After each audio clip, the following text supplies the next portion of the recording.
হয়েছে, হাজার হাজার মানুষ আহত হয়েছে, কত মা-বোনেদের চোখের অস্ত্র জ্বলেছে, কত নেতৃবৃন্দর এই কষ্টজর্জিত অবদান জুলাই সনদ আমরা অবিলম্বে বাস্তবায়ন করার জন্য গভর্নমেন্টকে আহ্বান জানাচ্ছি, নতুবা আমরা রাজপথের সমাধান করবো ইনশাআল্লাহ।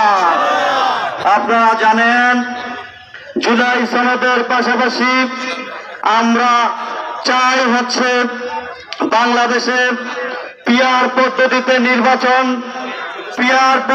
নির্বাচন হলে গত নির্বাচনে যত কারচুপি হয়েছে, জোর জবরদস্তি হয়েছে, বাংলাদেশে জোর জবরদস্তি আর কারচুপি মেনে নেওয়া হবে না। এজন্য অবিলম্বে সরকারকে দাবি করতে চাই, আপনারা পিআর দিয়ে বাংলাদেশের জনগণের পথ পূজন, নতুবা জনগণকে সামনে নিয়ে দুর্বার আন্দোলন গড়ে তুলব ইনশাআল্লাহ। বাংলাদেশ জিন্দাবাদ, বাংলাদেশ জামাত ইসলামী জিন্দাবাদ, বুড়িচং উপজেলা জিন্দাবাদ। আসসালামু আলাইকুম ওয়া রাহমাতুল্লাহ।